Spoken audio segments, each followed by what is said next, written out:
Le rideau est enfin tombé et l'ECAM a fermé ses portes après un défilé de près de 82 candidatures.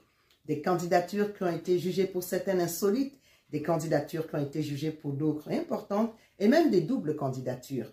Toujours est-il que tous ces candidats ont un point commun, lequel? Celui de vouloir faire partie du grand bal présidentiel et celui de vouloir être aux commandes de notre pays. Aux commandes de notre pays, c'est-à-dire aux commandes de nos vies. Alors, en tant que citoyen, je vous invite à faire une pause citoyenne, une pause qui va nous permettre pendant tous ces mois de décortiquer chacun de leurs programmes, de décortiquer chaque candidat, afin de nous permettre ensemble de faire une pause lucide. C'est dans un espace où nous, citoyens, nous allons nous permettre non seulement de prendre la parole pour donner notre point de vue, mais aussi de dire ce que nous attendons de ces candidats. Parmi ces candidatures, il y avait donc ces candidatures qui ont été jugées insolites. Insolites pourquoi? Est-ce qu'un musicien n'a-t-il pas le droit de donner son avis aussi sur ce que c'est que notre pays? N'a-t-il pas les capacités de diriger? Je ne juge pas, je ne sais pas. Mais nous allons chercher ensemble à comprendre pourquoi est-ce que certaines candidatures ont été jugées insolites. Est-ce que c'est parce qu'ils ne portent pas le fameux costume croix-pièce des politiciens ou alors parce qu'ils ne répondent pas au code classique de ce que c'est qu'un homme politique? Toujours est-il que ces personnes sont des citoyens comme vous et moi, des citoyens qui ont estimé qu'ils avaient le droit de se présenter afin de pouvoir diriger notre pays. Mais une question s'impose. Suffit-il d'être citoyen pour pouvoir diriger notre pays? Certainement pas. Parmi les candidatures, nous avons eu des candidatures aussi de ces personnes qui sont souvent jugées comme étant un peu à côté de la plaque lorsqu'il s'agit de politique. Ces personnes sont souvent jugées comme étant muettes lorsqu'il s'agit de politique. Nous avons eu 7 femmes. Et oui, 7. Nous avons eu 7 femmes qui ne sont pas là simplement pour faire joli. Elles ne sont pas là pour le décor. Elles sont là pour nous dire aussi que la politique n'appartient pas simplement aux chauves en costume.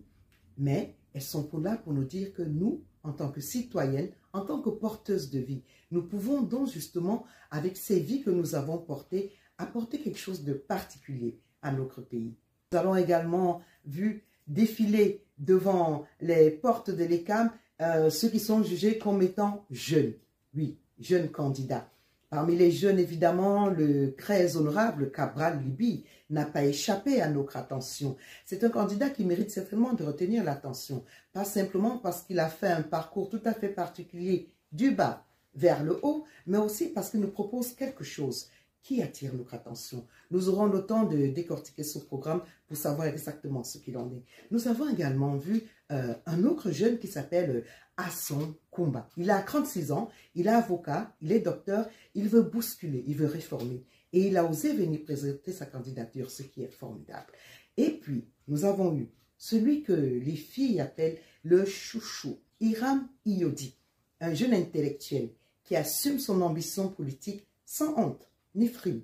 Il parle d'idées, il ne parle pas d'ego. Il écrit, il propose, il réfléchit. Et croyez-moi, c'est un acte de résistance.